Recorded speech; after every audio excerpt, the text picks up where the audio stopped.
ये कहानी है हवस, जुनून और पागलपन की उस हद की जहां इंसान का दिल नहीं, हैवानियत बोलती है। रात के सन्नाटे में जब पूरे गांव पर नींद छाई थी, तब एक घर के भीतर खून की ऐसी होली खेली जा रही थी जिसकी गंध आज भी हवाओं में तैरती है। जिस बेटी की हंसी कभी आंगन में गूंजती थी, वही आज अपने ही खून से दीवारें रंग रही थी। सुनहरी आंखों में पागलपन की चमक और होठों पर अजीब सी मुस्कान लिए सोनम ने उस रात कुछ ऐसा किया जिसे सुनकर आपकी रगों में खून जम जाएगा। हरियाणा के रोहतक जिले के कबूलपुर गांव की इस लड़की ने प्यार की आग में जलकर नफरत का दरिंदा बन जाने की जो दास्तान लिखी, वो भारतीय अपराध इतिहास की सबसे खौफनाक कहानियों में से एक बन गई। तो चलिए जानते हैं इस खौफनाक हत्याकांड की पूरी कहानी विस्तार से इस वीडियो में।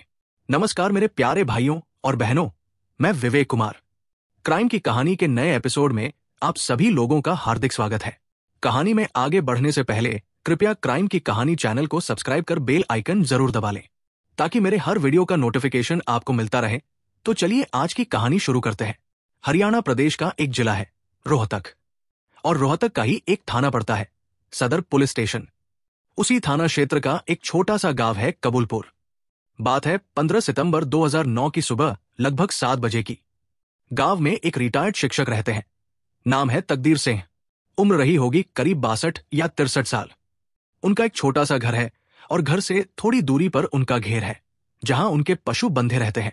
उस दिन की सुबह भी वो हमेशा की तरह पशुओं को चारा पानी देने के बाद घेर से अपने घर की ओर लौट रहे थे। घर पहुंचकर जब उन्होंने मुख्य दरवाजा खोला तो दरवाजा खुला नहीं। उन्होंने 2-3 बार कोशिश की, लेकिन ताला या कुंडी जैसे जाम हो गई थी। तब उन्होंने थोड़ा जोर लगाया, एक तेज धक्का मारा और दरवाजा आखिरकार खुल गया। जैसे ही वो अंदर पहुंचे, सामने का नजारा देखकर वो थोड़ा नाराज हो गए। कमरे में एक चारपाई पर उनका बेटा सुरेंद्र और उसकी पत्नी प्रोमिला लेटे हुए थे। तकदीर सिंह को गुस्सा आ गया। उन्होंने कहा, दिन निकल आया है और तुम लोगों की नींद अभी तक पूरी नहीं हुई। उन्होंने कई बार आवाज लगाई, सुरेंद्र उठ बेटा, पर सुरेंद्र ने कोई जवाब नहीं दिया। गुस्से में उन्होंने अपनी छड़ी से बेटे को हल्का सा हिलाने की कोशिश की, लेकिन कोई हरकत नहीं हुई। अब तक तकदीर सिंह के चेहरे पर चिंता की लकीरें उभर आई थी। उन्होंने धीरे धीरे पास जाकर बेटे का हाथ पकड़ा और उसी क्षण उनका दिल धक से रह गया। बेटे की नब्ज नहीं चल रही थी। तकदीर सिंह के हाथ कांप रहे थे। बेटे की नब्ज महसूस न होने के बाद अब उनकी नजर बगल में लेटी हुई बहू प्रोमिला पर गई। उम्र रही होगी करीब 35 साल। उन्होंने झुककर उसके हाथ की नब्ज टटोली, पर वहां भी सन्नाटा था, जैसे जिंदगी ने दोनों को एक साथ छोड़ दिया हो। उस पल तकदीर सिंह का दिल जैसे बैठ गया। आंखों में आंसू एकदम से छलक पड़े। वो समझ नहीं पा रहे थे कि आखिर उनके घर में ये क्या हो गया। कुछ ही सेकंड में वो बुरी तरह घबरा गए। उनका गला रुंध गया, पर फिर भी जितनी जोर से वो चीख सकते थे उतनी जोर से उन्होंने चीख कर गांव वालों को बुलाया। उनकी आवाज सुनकर आस पड़ोस के लोग घरों से निकलकर दौड़े चले आए। जब सबने आंगन में वो मंजर देखा, चारपाई पर बेटे और बहू की निर्जीव देहें, तो पूरे माहौल में सन्नाटा फैल गया। गांव का कोई भी व्यक्ति ऐसा नहीं था जिसकी आंख में आंसू न हो। हर कोई हैरान था, हर कोई सोचने पर मजबूर था कि आखिर एक ही घर में ऐसा क्या घट गया। इसी बीच किसी ने पुलिस को सूचना दी। लगभग 7 बजे फोन सदर पुलिस स्टेशन रोहतक में पहुंचा। कुछ ही देर में जिले भर में वायरलेस संदेश फैल गया। गांव कबूलपुर में, जो कि सदर थाना क्षेत्र में आता है, वहां 2 नहीं 7 कत्ल हुए हैं। इस सूचना से पूरे जिले में हलचल मच गई। थाना सदर के SHO Pritam Singh, sub inspector Baljit Singh, ASI Ramchandra और एएसआई दर्शन सिंह भारी पुलिस बल के साथ तुरंत मौके पर पहुंच गए। पुलिस की शुरुआती जांच के बाद तुरंत ही उच्च अधिकारियों को सूचना दी जाती है। कुछ ही देर में एसपी, डीएसपी और अन्य वरिष्ठ अधिकारी भी मौके पर पहुंच जाते हैं। उनके साथ एफएसएल की टीम, डॉग स्क्वाड और क्राइम सीन इन्वेस्टिगेशन यूनिट भी पहुंचती है। पूरे गांव में अब भारी पुलिस बल तैनात हो चुका था। सभी टीमें अपने अपने स्तर से जांच शुरू करती हैं। आंगन में रखी चारपाई पर 2 लाशें पड़ी थी। पहचान हुई कि वो सुरेंद्र और उसकी पत्नी प्रोमिला की थी। दोनों की मौत रहस्यमयी लग रही थी। कमरे के अंदर हर चीज को बारीकी से देखा जा रहा था। टूटी हुई चीजें, फर्श पर पड़े निशान, दीवारों पर हल्के छींटे, सब कुछ पुलिस की नजर में था। इसके बाद जांच टीम जब अंदर के कमरे की ओर बढ़ी तो वहां का मंजर देखकर सबकी रूह कांप गई। कमरे में 4 बच्चे थे, सभी निर्जीव पड़े हुए। पहचान के बाद पता चला कि ये बच्चे उसी परिवार के थे। अरविंद, उम्र लगभग 18 साल, सोनिका, उम्र करीब 14 साल, मोनिका, उम्र लगभग 11 साल और सबसे छोटा विशाल, उम्र लगभग 8 साल। तकदीर सिंह की आंखों से आंसू रुकने का नाम नहीं ले रहे थे। वो बार बार बुदबुदा रहे थे, ये क्या हो गया मेरे घर में, मेरे बच्चे, मेरे पोते पोती सब। दरअसल तकदीर सिंह के 3 बेटे थे। सबसे बड़ा सुरेंद्र, जो गांव में ही रहता था। दूसरा बेटा भूपेंद्र, जो फौज में तैनात था। और तीसरा कर्मवीर सिंह, जिसे लोग लीला के नाम से जानते थे। सुरेंद्र और भूपेंद्र दोनों एक ही मकान में अपने अपने परिवारों के साथ रहते थे। भूपेंद्र की पत्नी और उनके 3 बच्चे, सोनिका, मोनिका और विशाल, वही थे जिनकी लाशें कमरे के अंदर मिली थी। पूरा गांव अब सन्नाटे में डूब चुका था। हर चेहरा सवालों से भरा था। आखिर एक ही घर में इतनी निर्दयता किसने और क्यों की? धीरे धीरे मामले की परतें खुलने लगी और हर नई बात पुलिस को और चौंकाने वाली लग रही थी। जांच में यह सामने आया कि जो भूपेंद्र फौजी है, वो इन दिनों ड्यूटी पर था, लेकिन उसकी पत्नी कुछ समय पहले ही गुजर चुकी थी। उसके तीनों बच्चे, सोनिका, मोनिका और विशाल, अपने ताऊजी सुरेंद्र और ताई प्रोमिला के साथ ही उसी घर में रहते थे, क्योंकि फौजी का ज्यादातर समय सेना की पोस्टिंग पर गुजरता था। अब जो सुरेंद्र है, उसके अपने भी 2 बच्चे थे। एक बेटा अरविंद, उम्र लगभग 18 साल और एक बेटी सोनम उर्फ सोनू, जो घर में ही पढ़ाई करती थी। जांच के दौरान जब पुलिस ने हर कमरे की तलाशी ली तो पता चला कि एक कमरे में 4 बच्चे मृत अवस्था में पड़े हुए हैं। आंगन में सुरेंद्र और उसकी पत्नी प्रोमिला की लाशें पहले ही मिली थी। फिर जब पुलिस ने घर के सामने वाले हिस्से में जाकर देखा तो वहां का नजारा भी किसी नाइटमेयर से कम नहीं था। उसी मकान के सामने, जो इस घर से सटा हुआ था, वहां तकदीर सिंह की पत्नी भूरी देवी की लाश पड़ी हुई थी। उम्र रही होगी लगभग 60 साल। अब पूरे घर में कुल 7 लाशें मिल चुकी थी। एक ही परिवार के 7 सदस्य, जिनकी मौत ने पूरे रोहतक जिले को हिलाकर रख दिया। लेकिन एक सवाल अभी भी बाकी था, सुरेंद्र की बेटी सोनम उर्फ सोनू कहां है? पुलिस और गांव के लोग उसे ढूंढने में लग गए। हर कमरे, हर कोने की तलाशी ली गई। आखिरकार बाथरूम के अंदर से कुछ आवाज सी आई। जब दरवाजा तोड़ा गया तो सोनम बाथरूम के अंदर बेहोशी की हालत में मिली। उसके मुंह से झाग निकल रहे थे और सांसें बहुत धीमी थी। उसे तुरंत बाहर निकाला गया। उसी समय सूचना मिली कि घर की छत पर 2 मिस्त्री, जो बिजली का काम कर रहे थे, यानी इलेक्ट्रिशियन थे, उनकी भी हालत खराब है। उनके नाम थे सुनील और मनोज। दोनों के मुंह से भी झाग निकल रहे थे और वो भी अर्धमृत अवस्था में पड़े थे। पुलिस ने तुरंत कार्रवाई की और दोनों मिस्त्रियों के साथ बेहोश सोनम को भी PGIMS रोहतक अस्पताल में भर्ती कराया गया। अब यह मामला सिर्फ कत्ल का नहीं, बल्कि रहस्य और दहशत का रूप ले चुका था। एक ही घर में 7 लाशें, 3 लोग बेहोश, और किसी को भी अब तक ये अंदाजा नहीं था कि आखिर हुआ क्या है।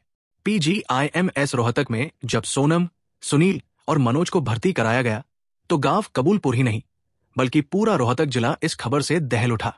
सुबह से शाम होते होते हर चौपाल, हर गली, हर घर में बस एक ही चर्चा थी, आखिर 7 लोगों की हत्या किसने की? पुलिस ने घर को पूरी तरह से घेर लिया था। FSL टीम साक्ष्य जुटाने में लगी थी और वरिष्ठ अधिकारी लगातार मौके पर बने हुए थे। मीडिया भी अब गांव में पहुंच चुकी थी। कैमरे, माइक और लोगों की भीड़ से पूरा इलाका भर गया था। इसी बीच प्रोमिला का मामा चंद्रभान गांव पहुंचा। वो सीधे पुलिस अधिकारियों के पास गया और लिखित शिकायत दी। उसने कहा, साहब, मेरी भांजी प्रोमिला का ससुर तकदीर सिंह साल 2007 में रिटायर हुआ था। रिटायरमेंट के बाद उसे अच्छी खासी रकम मिली थी। उसी रकम के बंटवारे को लेकर उसके बड़े बेटे सुरेंद्र और छोटे बेटे कर्मवीर सिंह के बीच लंबे समय से विवाद चल रहा था। इसी विवाद के कारण छोटे बेटे कर्मवीर ने ही ये सब किया है। उसने अपने बड़े भाई, भाभी, भतीजों और अपनी ही मां, सभी की हत्या कर दी। चंद्रभान की इस शिकायत पर पुलिस ने तुरंत FIR दर्ज कर ली। अब पुलिस की जांच का फोकस कर्मवीर पर केंद्रित हो गया।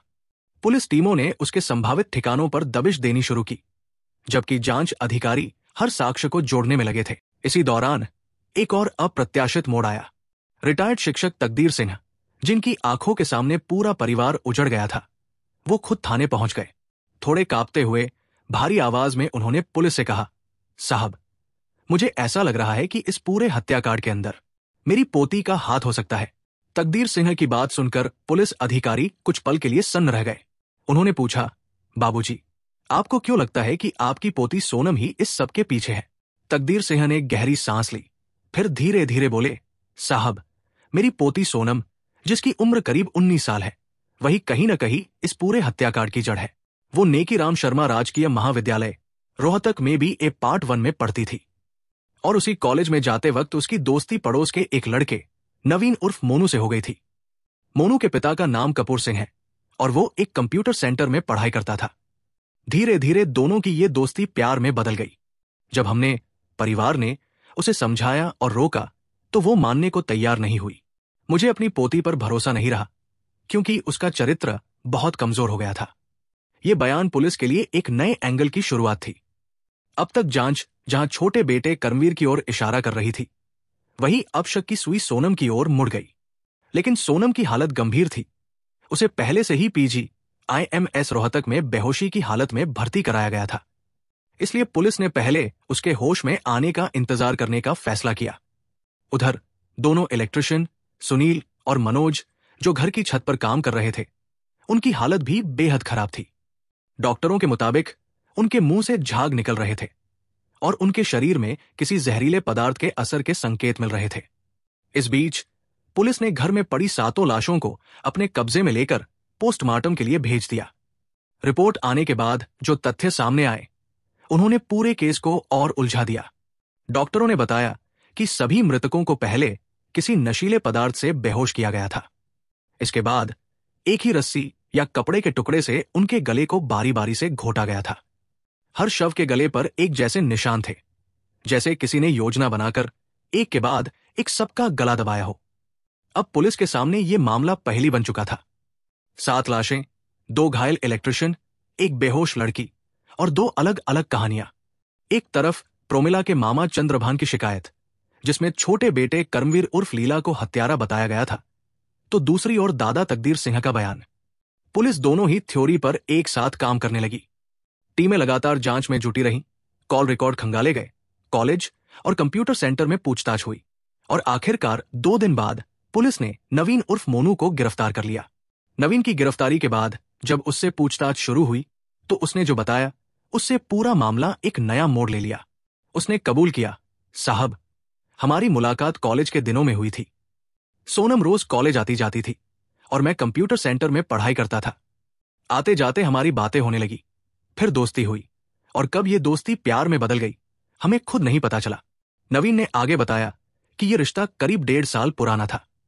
हमारी पहली मुलाकात कॉलेज में हुई थी, लेकिन अक्टूबर 2008 में पहली बार हम दोनों के बीच शारीरिक संबंध बने। उसके बाद हम अक्सर मिलते रहे। धीरे धीरे ये एक आदत बन गई। उसने एक और महत्वपूर्ण बात बताई। करीब 7-8 महीने पहले सोनम की मां प्रोमिला को इस रिश्ते के बारे में पता चल गया। उन्होंने सोनम को बहुत डांटा। उन्होंने कहा, अगर तुम्हारे पापा को यह बात पता चल गई तो वो तुम्हें जान से मार देंगे। इतना सुनकर सोनम बुरी तरह घबरा गई थी। वो कई दिनों तक मुझसे मिली भी नहीं। यहीं से मामले की दिशा बदलने लगी। अब पुलिस को लगने लगा कि शायद यह हत्याकांड इसी रिश्ते से जुड़ा हुआ था, क्योंकि प्रोमिला और सुरेंद्र इस संबंध के खिलाफ थे और सोनम तथा नवीन के लिए यह रिश्ता अब सम्मान और अस्तित्व दोनों का सवाल बन चुका था। पुलिस की पूछताछ आगे बढ़ने लगी थी और अब नवीन उर्फ मोनू से धीरे धीरे सारा सच बाहर आने लगा था। उसने बताया कि जब सोनम और वो कॉलेज के दिनों में एक दूसरे से मिले तो दोनों को ये नहीं मालूम था कि उनका गोत्र एक ही है। लेकिन जब ये बात सामने आई कि दोनों जाट समुदाय से हैं और एक ही गोत्र के हैं, तो उनके रिश्ते पर समाज और परिवार की रोक टोक शुरू हो गई। घर वालों को जब ये बात पता चली तो उन्होंने तुरंत सोनम की पढ़ाई रोक दी। उसे कॉलेज जाने से मना कर दिया गया ताकि वो नवीन से न मिल सके। अब सोनम के लिए ये सब किसी कैद से कम नहीं था, पर दोनों ने एक दूसरे से वादा किया कि चाहे कुछ भी हो जाए वो मिलना नहीं छोड़ेंगे। नवीन ने कबूल किया कि वे दोनों छिपकर मिलने लगे।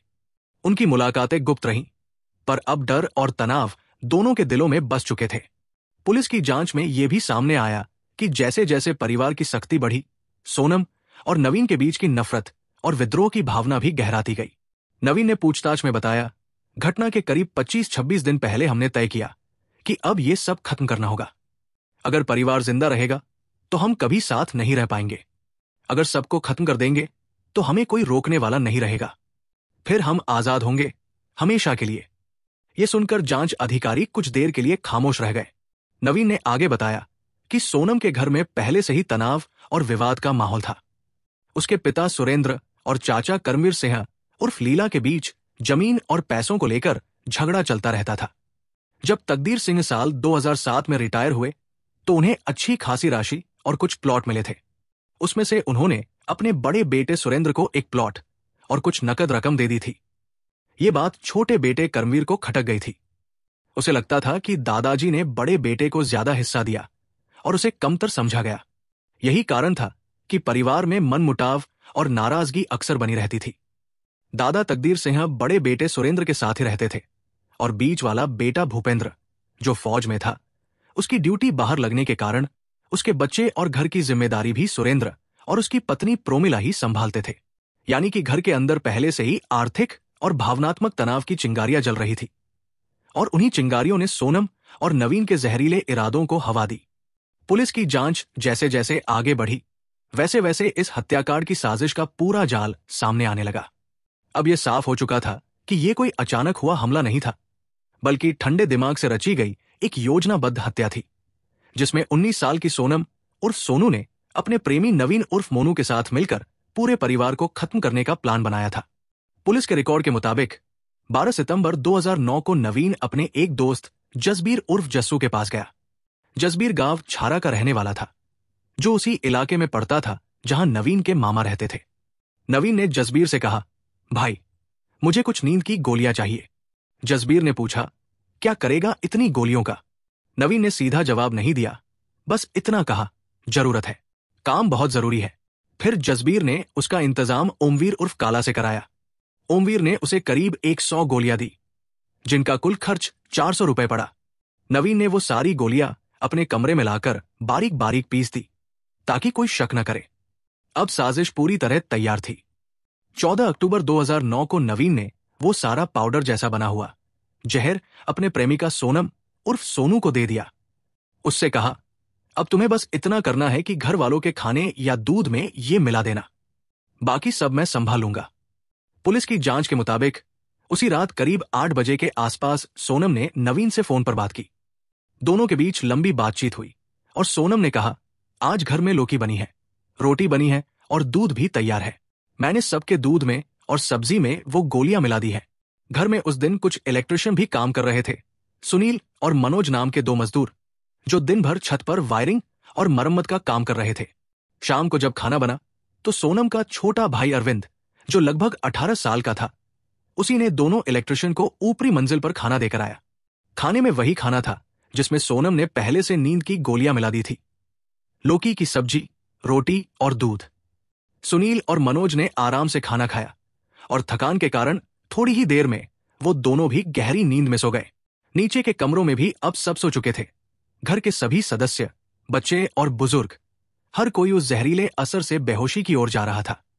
रात के करीब 10 बजे के आसपास सोनम ने अपने प्रेमी नवीन उर्फ मोनू को फोन किया और धीमी आवाज में कहा, अब सब सो चुके हैं, घर में कोई जागा नहीं है। नवीन कुछ ही देर में चुपचाप घर में दाखिल हुआ। घर के बाहर अंधेरा था, कुत्ते बंधे थे, कोई हरकत नहीं थी। सोनम ने दरवाजा धीरे से खोला और अब दोनों का चेहरा बिल्कुल ठंडा, बिना किसी डर या झिझक के था। सबसे पहले दोनों सोनम के पिता सुरेंद्र और मां प्रोमिला के कमरे में गए। दोनों बेहोशी की हालत में पड़े थे। नवीन ने रस्सी का टुकड़ा निकाला और सोनम ने मां का हाथ थामे हुए चेहरा फेर लिया। कुछ ही मिनटों में दोनों की सांसें थम चुकी थी। इसके बाद वे दोनों बच्चों वाले कमरे की ओर बढ़े, जहां 4 मासूम सो रहे थे। नवीन ने एक एक करके चारों बच्चों का गला घोट दिया। इसके बाद जब घर के अंदर सभी 6 लोग मौत की नींद सो चुके थे, तो सोनम और नवीन की नजर अब सामने वाले मकान की ओर गई, वहीं जहां दादी भूरी देवी सोई हुई थी। घर के बाकी सदस्यों की तरह ही उन्हें भी इस साजिश का जरा भी अंदाजा नहीं था। नवीन और सोनम दोनों चुपचाप आंगन पार करके सामने वाले घर में दाखिल हुए। भूरी देवी अपने कमरे में अकेली सोई थी। दीवार पर टंगी लालटेन की हल्की रोशनी में उनका चेहरा शांत और निश्चिंत था। लेकिन कुछ ही मिनटों में वही कमरा एक और हत्या का गवाह बन गया। नवीन ने वही रस्सी का टुकड़ा निकाला जिससे उसने पहले बाकी सबका गला घोंटा था। सोनम दरवाजे के पास खड़ी रही और उसी तरीके से भूरी देवी का गला घोंटकर उनकी भी हत्या कर दी गई। अब वो घर, जो कभी बच्चों की हंसी और परिवार की बातों से भरा रहता था, पूरी तरह खामोश था। 7 लाशें, 7 जिंदगियां और एक खौफनाक सन्नाटा। इन सब के बाद सोनम और नवीन दोनों एक दूसरे के सामने बैठ गए। नवीन ने धीरे से कहा, अब तो कोई रोकने वाला नहीं बचा, कोई टोकने वाला भी नहीं। सोनम ने सिर झुका लिया। और उसी रात दोनों ने वही लाशों के पास एक दूसरे के साथ शारीरिक संबंध बनाए, जैसा कि बाद में पुलिस जांच में साबित हुआ। वे मान चुके थे कि अब उनके रास्ते में कोई नहीं बचा, न माता पिता, न दादा दादी, न भाई बहन। लेकिन नियति ने उन्हें ज्यादा देर तक छिपने नहीं दिया। जब पुलिस ने घटनास्थल की जांच पड़ताल की तो फॉरेंसिक रिपोर्ट और मेडिकल साक्ष्यों से यह स्पष्ट हो गया कि हत्या के बाद दोनों ने संबंध बनाए थे। कमरे से बरामद डीएनए और जैविक साक्ष्य सीधे तौर पर सोनम और नवीन की मौजूदगी और भूमिका की पुष्टि करते थे। जांच पूरी होने के बाद जब चार्जशीट दायर की गई तो दोनों पर 7 हत्याओं, षड्यंत्र और साक्ष्य मिटाने के आरोप लगे। मामला ट्रायल कोर्ट में पहुंचा, जहां दोनों ने अपने ऊपर लगे सभी आरोपों से इनकार कर दिया। उन्होंने कहा, हम दोनों सिर्फ दोस्त थे, प्यार या मोहब्बत जैसी कोई बात नहीं थी। हमें पुलिस ने जबरदस्ती फंसाया है। असल में ये पूरा काम चाचा कर्मवीर उर्फ लीला ने किया है। दादा तकदीर सिंह ने अपने बेटे को बचाने के लिए हम पर झूठा इल्जाम लगा दिया। पुलिस भी उसी के साथ मिली हुई थी। लेकिन अदालत में जब पुलिस के सबूत, forensic report, mobile call records और गवाहों के बयान पेश किए गए तो कहानी के सारे धागे वापस नवीन और सोनम की ओर ही जा मिले। रोहतक के उस भयावह 7 हत्याकांड की सुनवाई लंबी चली। गवाहों के बयान, पुलिस की जांच, फॉरेंसिक रिपोर्ट और वकीलों की जरा हर एक सबूत अदालत में सामने रखा गया। करीब 5 साल की सुनवाई के बाद आखिरकार 14 सितंबर 2014 को सेशन जज की अदालत में वह दिन आ गया जब इस पूरे मामले का फैसला सुनाया जाना था। कोर्ट कक्ष खचाखच भरा हुआ था। एक ओर सोनम और उसका प्रेमी नवीन खड़े थे। चेहरे पर कोई भाव नहीं, न डर, न पछतावा। वहीं पीछे पीड़ित परिवार के लोग बैठे थे, जिनकी आंखों में बस एक ही सवाल था, क्या आज हमें इंसाफ मिलेगा? न्यायाधीश ने जब फैसला पढ़ना शुरू किया तो अदालत में सन्नाटा छा गया। अदालत ने कहा, हम आपको दोषी इसलिए मानते हैं कि आपने अपने अवैध संबंधों को बचाने के लिए अपने ही परिवार के साथ निर्दोष लोगों की हत्या कर दी, जिनमें 3 मासूम बच्चे भी शामिल हैं।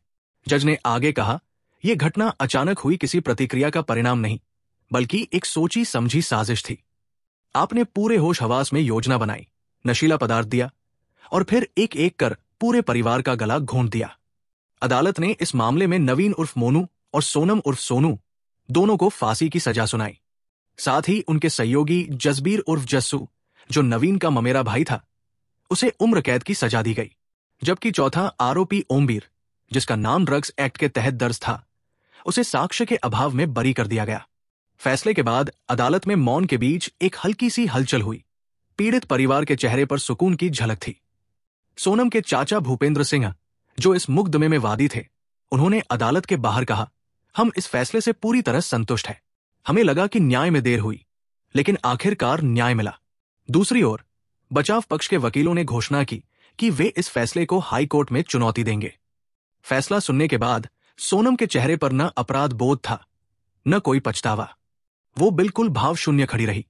नवीन की आंखों में भी वही ठंडी, निस्पंद दृष्टि थी, जिसने शायद उस रात अपने ही हाथों से 7 जिंदगियां खत्म की थी।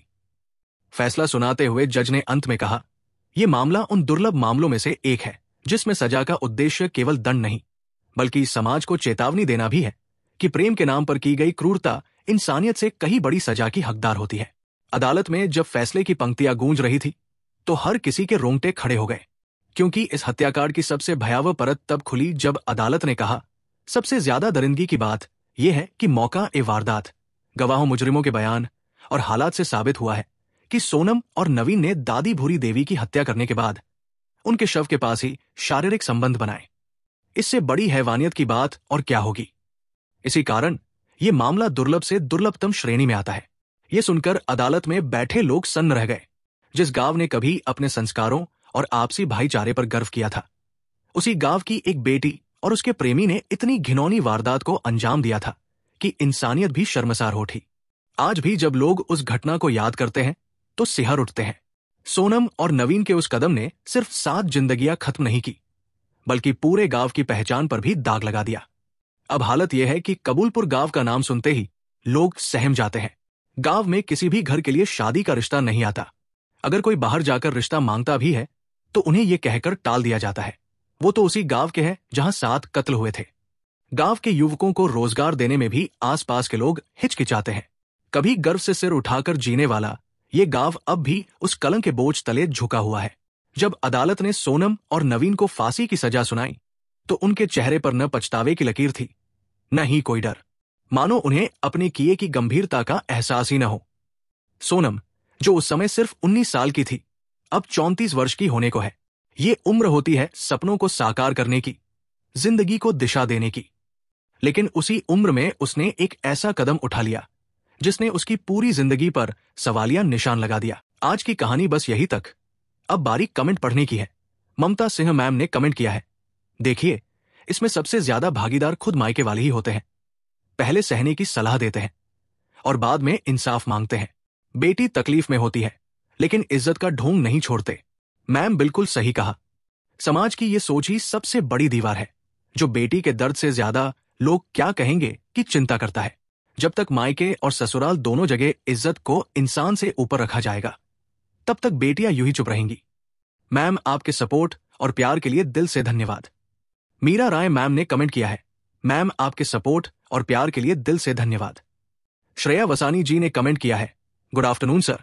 गुड आफ्टरनून श्रेया जी, आपके सपोर्ट और प्यार के लिए दिल से धन्यवाद।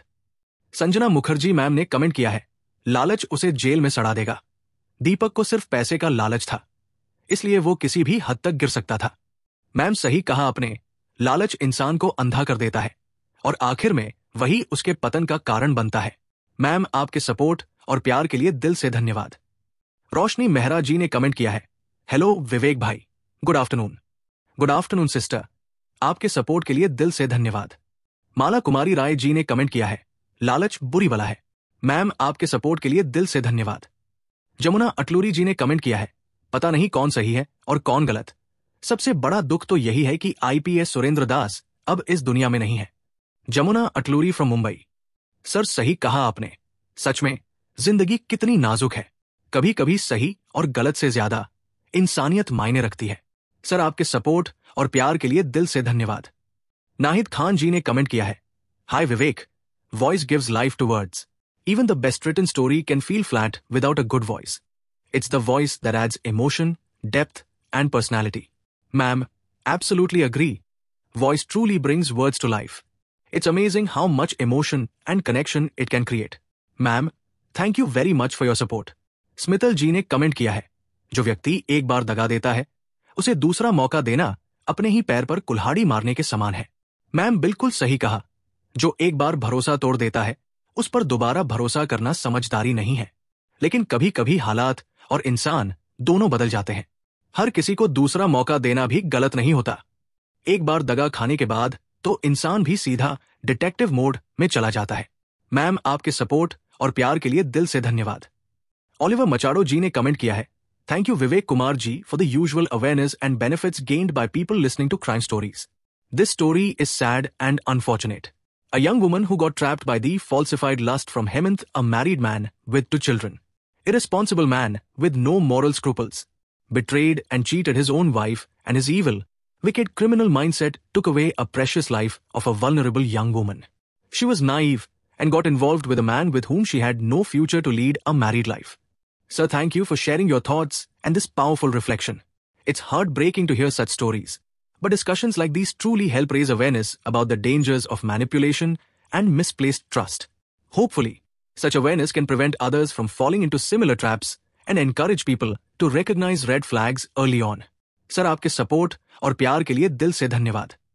मुकेश वर्मा जी ने कमेंट किया है, जवानी पर भरोसा नहीं करना है, गुड इवनिंग। आपके सपोर्ट और प्यार के लिए दिल से धन्यवाद। ज्योति राय जी ने कमेंट किया है, भाई साहब कितने खतरनाक लोग हैं। मैम आपके सपोर्ट और प्यार के लिए दिल से धन्यवाद। सौभिक रॉय जी ने कमेंट किया है, this voice is good brother, keep it up. Sir आपके सपोर्ट और प्यार के लिए दिल से धन्यवाद। समीनास जी ने कमेंट किया है, कभी भी अपने दोस्त को धोखा नहीं देना चाहिए, क्योंकि दोस्त रब का दिया हुआ एक तोहफा होता है। मैम सही कहा, दोस्ती में ईमानदारी ही सबसे बड़ी पहचान होती है। सच्चा दोस्त वही होता है जो हर हाल में साथ दे। मैम आपके सपोर्ट और प्यार के लिए दिल से धन्यवाद। सनी भंडारी जी ने कमेंट किया है, सर आपके सपोर्ट और प्यार के लिए दिल से धन्यवाद। नेड अफरीन जी ने कमेंट किया है, दुनिया में कितने कमीने और नीच लोग होते हैं, इंसानियत तो जैसे खत्म हो गई है। मैम सही कहा, लेकिन अभी भी कुछ अच्छे लोग बाकी हैं।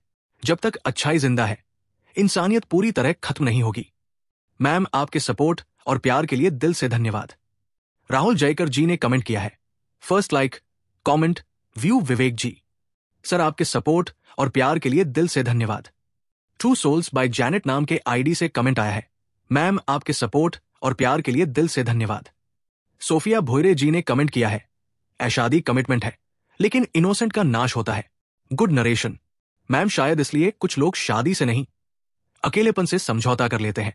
मैम आपके सपोर्ट और प्यार के लिए दिल से धन्यवाद। करिश्मा मौर्य जी ने कमेंट किया है, मैम आपके सपोर्ट और प्यार के लिए दिल से धन्यवाद।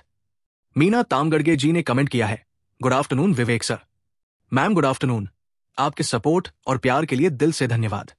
एमबी गेमिंग नाम के आईडी से कमेंट आया है, ऐसी औरत के साथ भी ऐसा ही होना चाहिए। अच्छा हुआ कि औरत को मार दिया। सच कहा आपने, लेकिन किसी की मौत को अच्छा कहकर हल नहीं निकाला जा सकता। आपके सपोर्ट और प्यार के लिए दिल से धन्यवाद।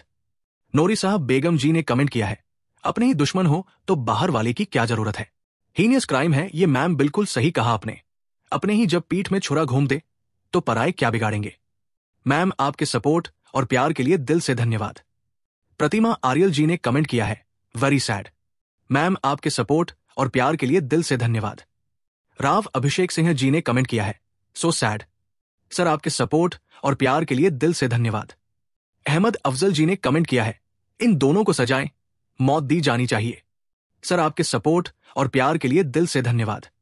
मेरे कुछ भाई और बहन ऐसे भी हैं जो डेली के लिसनर हैं, हर वीडियो को देखते हैं और कमेंट करते हैं, जैसे श्याम बहादुर गुप्ता सर, विनोद राजपूत जी, गणेश सौद जी, समीर जी, सनी भंडारी जी, गणपत सिंह भाटी जी, आशु लस्कर जी, जहीर डॉन जी, जफर खान जी और सभी भाई बहनों को शुक्रिया जो मेरे वीडियो को लाइक, शेयर और कमेंट करते हैं। आप लोग ऐसे ही अपना प्यार बनाए रखिए। मैं आप लोगों के लिए रोज नए वीडियो लाता रहूंगा। कहानी को लास्ट तक सुनने के लिए आपका धन्यवाद। इस कहानी के बारे में अपनी राय कमेंट करके जरूर बताइएगा और ऐसी ही अपराध की सच्ची कहानियों के लिए हमारे चैनल क्राइम की कहानी को सब्सक्राइब कर लीजिए। कहानी को लाइक और शेयर जरूर करें। धन्यवाद।